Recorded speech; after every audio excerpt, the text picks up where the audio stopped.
Hello students, welcome to the PNT coaching classes learn easily and smartly. तो आज हम पढ़ने वाले हैं एम्पिरिकल फॉर्मूले। जैसे कि स्टूडेंट्स पिछले वीडियो में हमने देखे थे कि केमिकल फॉर्मूले जो हैं उनके दो टाइप होते हैं, एक होता है एम्पिरिकल फॉर्मूले एंड सेकंड होता है मॉलिक्यूलर फॉर्मूले। तो आज की इस वीडियो में हम कवर करेंगे सिर्फ और सिर्फ एम्पिरिकल फॉर्मूले को। ओके, पहले मैं कोशिश करता हूँ आपको डेफिनेशन समझाने की। आई गेस आपको शायद कॉम्प्लेक्स जा सकती है, तो मैं पहले आपको एक डेफिनेशन समझाऊंगा, फिर एग्जाम्पल दिखाऊंगा एंड फिर डेफिनेशन समझाऊंगा ताकि सारे कंसेप्ट आपको क्लियर हो जाए। ओके, चलिए स्टार्ट करते हैं, समझते हैं क्या होता है ये एम्पिरिकल फॉर्मूला। किसी भी एक कंपाउंड का ऐसा फॉर्मूला जो कि हमको देता है simplest whole number ratio. Okay, हमको क्या देता है? Simplest whole number ratio. अभी रेशियो किसका है? उस एलिमेंट के अंदर जितने भी एटम्स प्रेजेंट हैं उनके बीच का जो रेशियो है वो कभी भी होल नंबर में होना चाहिए। ओके, समझ में आ रहा है? तो अब यहाँ पे समझिए, अब बात आती है कि एक एलिमेंट के अंदर जो एटम्स हैं उनके बीच का जो रेशियो है वो होल नंबर होना चाहिए। अभी एलिमेंट्स कहाँ होते हैं? एलिमेंट्स जो हैं एक मोलेक्यूल के एलिमेंट की बात कर रहे हैं। मोलेक्यूल किसका है? कंपाउंड का है। अब समझिए, अगर मैं इन सब में समझाना चाहूँ स्टूडेंट्स कि हम यहाँ बात कर रहे हैं कि एक ऐसा कंपाउंड, ओके, एक ऐसा कंपाउंड जिसका फॉर्मूला जो है वो कैसा है?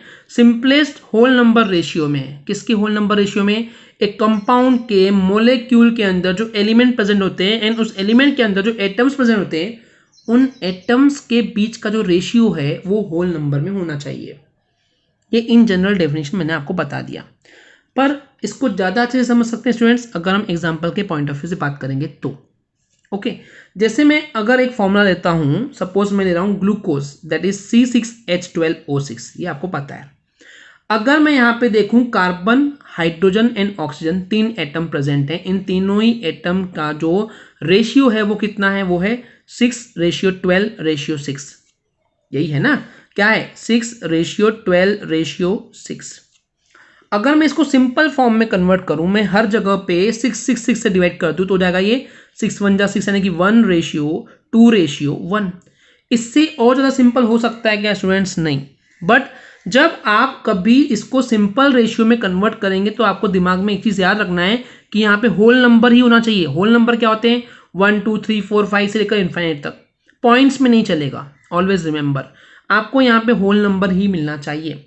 तो ये जो आपको मिला 1:2:1, यानी कि कार्बन का 1, हाइड्रोजन का 2, ऑक्सीजन का 1, यानी कि CH2O।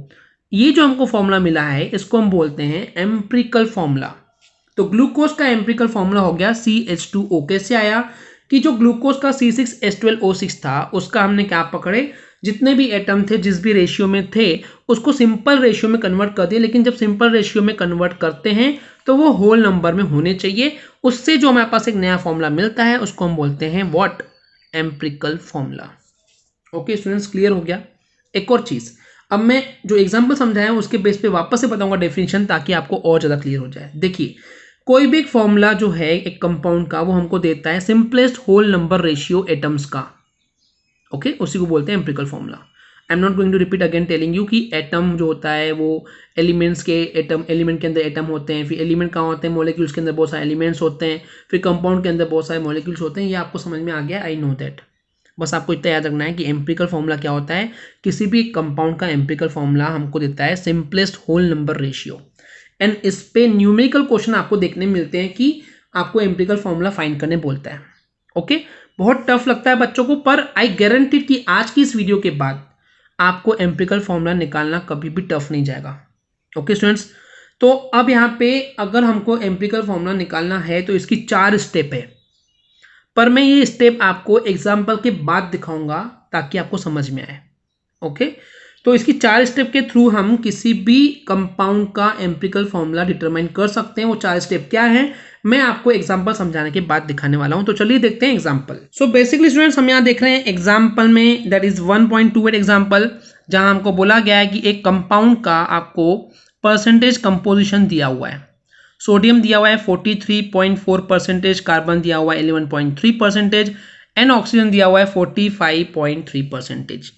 आपको कैलकुलेट करना है empirical formula of this compound. आपको पता ही नहीं कंपाउंड क्या है, बट आपको उसके बेसिकली बोल सकते हैं कि परसेंटेज कंपोजिशन दिया हुआ है कि उसके अंदर क्या क्या एटम है, एंड आपको फाइंड करना है इसका एम्पिरिकल फॉर्मूला। चलिए ठीक है, क्या क्या दिया हुआ है? तो सोडियम कार्बन ऑक्सीजन अरेंज कर लीजिए। कितना परसेंटेज दिया हुआ है 43.4, 11.3, 45.3 उसको लिख देंगे। अब हर एक का कुछ एटॉमिक मास होता है। सोडियम का एटॉमिक मास होता है 23, कार्बन का होता है 12, ऑक्सीजन का होता है 16, ये भी लिख देंगे। ओके, अब सबसे पहली स्टेप क्या होती है वो आपको समझना है।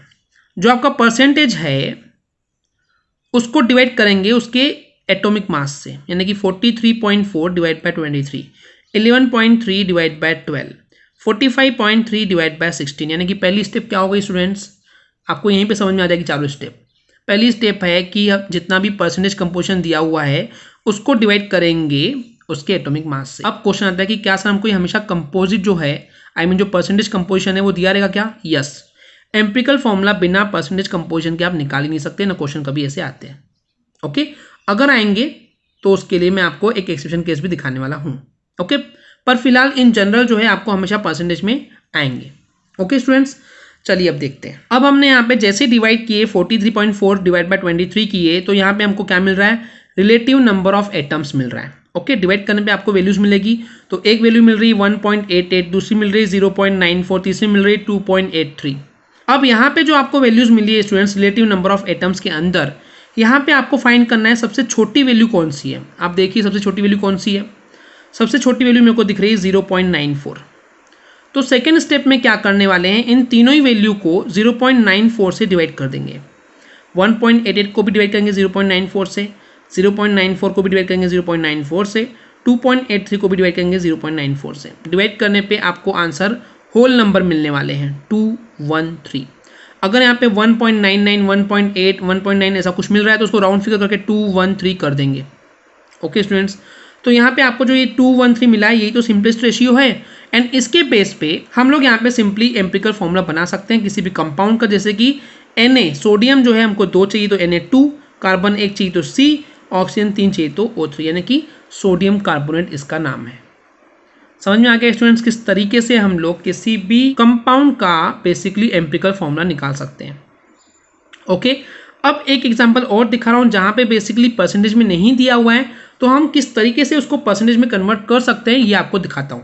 सो बेसिकली यहाँ पे क्वेश्चन में बोला गया है एग्जांपल 130 में 1.30 में कि सिलिकॉन फॉर्म्स करता है compound with the chlorine. Okay, जिसमें 5.6 ग्राम है सिलिकॉन का, वो कंबाइन हो रहा है 21.3 ग्राम के क्लोरीन के साथ। आपको कैलकुलेट करना है empirical formula for the compound. अब यहाँ पे परसेंटेज तो दिया ही नहीं है, तो परसेंटेज हम निकाल सकते हैं ना स्टूडेंट्स। समझिए कैसे निकालेंगे। सबसे पहला जो वेट है, जो गिवन वेट है सिलिकॉन का, वो कितना दिया है 5.6 ग्राम, एंड क्लोरीन का कितना दिया है 21.3 ग्राम। टोटल वेट कितना हो जाएगा, दोनों को प्लस कर लीजिए, राइट, दोनों को मिलाकर ही बन रहा है ना। 21.3 प्लस 5.6 इक्वल टू रहेगा 26.9। अब क्या आप इसको परसेंटेज में कन्वर्ट नहीं कर सकते हैं क्या? अगर आप सिलिकॉन का परसेंटेज निकालना चाहते हैं, सिलिकॉन का कितना है 5.6 ऊपर रखिए, अपॉन में टोटल कितना वेट है 26.9, इंटू कर दीजिए 100, तो परसेंटेज में आपको मिल जाएगा 20.8%। समझ में आ रहा है स्टूडेंट्स। सेकेंड आप ऐसे ही क्लोरीन का निकाल लेंगे, उसका कितना है 21.3 अपॉन 26.9 इंटू 100, आपको मिल जाएगा this will be the percentage. Percentage में मिल गया तो तरीका वापस वही हो जाएगा। सबसे पहले क्या करेंगे स्टूडेंट्स, यहाँ पे हम लोग सिलिकॉन एंड क्लोरीन से मिलकर बन रहा है, परसेंटेज कितना आया 20.8 अपॉन 20.8 आया सिलिकॉन का, क्लोरीन का आया 79.2। इन दोनों का एटॉमिक मास लिख लो, सिलिकॉन का होता है 28, क्लोरीन का होता है 35.5। क्लियर है। अब क्या करते हैं यहाँ पे हम लोग इस परसेंटेज को डिवाइड करते हैं उसके एटॉमिक मास से, तो हो जाएगा 20.8 upon 28 will give us answer the 0.74। ऐसी 79.2 को डिवाइड करेंगे उसके एटॉमिक मास से, तो आंसर आ जाएगा 2.23। अब हम स्मॉल वैल्यू फाइंड करते हैं, तो होती है 0.74, तो 0.74 से डिवाइड कर देंगे दोनों वैल्यूज को, तो हमको मिल जाएगा 1:3। तो क्या हो जाएगा ये हो जाएगा सिंपली सिलिकॉन और क्लोरीन के बीच में जो रेशियो है वो है 1:3, तो हो जाएगा SiCl3। इस तरीके से आप किसी भी कंपाउंड का मोलिकुलर फॉर्मूला निकाल सकते हैं। ओके स्टूडेंट्स, अब बात करते हैं हम कि किस तरीके से इसकी स्टेप्स डिफाइंड है। अब आपको ये स्टेप बहुत इजी लगेगी स्टूडेंट्स। तो स्टेप 1 में क्या करते हैं स्टूडेंट्स, परसेंटेज अमाउंट जो है उसको डिवाइड करते हैं उसके ग्राम एटॉमिक मास से। तो बाय के बाद ये मिसप्रिंट है, किससे डिवाइड करते हैं, ग्राम एटॉमिक मास से। क्लियर है। हम डिवाइड करते हैं परसेंटेज अमाउंट को with the gram atomic mass से। सेकेंड स्टेप में क्या करते हैं स्टूडेंट्स, हम लोग जो उसमें वैल्यू मिली है हमको, किसकी वैल्यू, ग्राम एटम्स की या फिर रिलेटिव नंबर ऑफ एटम्स की, उसमें स्मॉलेस्ट नंबर ढूंढते हैं एंड उस स्मॉलेस्ट नंबर का सभी नंबर में डिवाइड करते हैं ना। डिवाइड करने पे हमको क्या मिलता है, सिंपलेस्ट रेशियो मिल जाता है, राइट। सेकेंड स्टेप क्लियर हो गई। थर्ड स्टेप में क्या करते हैं कि अगर ये डिवाइड करने पे आपको आंसर जो है होल नंबर नहीं मिला है तो आपको उसका नियरेस्ट होल नंबर फाइंड करना पड़ता है, ओके, क्योंकि बिना होल नंबर के हम डील नहीं कर सकते यहाँ पे। एंड द लास्ट स्टेप 4 क्या होती है, जो भी आपको रेशियो मिला है उसके अकॉर्डिंग आप एटम्स के साथ उसको लिख देंगे, यही करते हैं ना, वही लिखा हुआ है। In order to express the empirical formula of the compound, क्या करना है, सिंबल्स के साथ पे जो भी आपका रेशियो आया है उसको लिख देंगे, जैसे कि अभी हमने आपको एग्जांपल में बताए थे। ओके स्टूडेंट्स, आई होप आपको क्लियर हो गया होगा कि किस तरीके से हम एम्पिरिकल फॉर्मूला निकाल सकते हैं। अगर आपको हमारी वीडियो से कुछ भी सीखने मिला या नॉलेज मिला तो प्लीज़ हमारे चैनल को सब्सक्राइब कीजिए एंड वीडियो को लाइक ज़रूर करें। आज के लिए इतना ही, थैंक यू।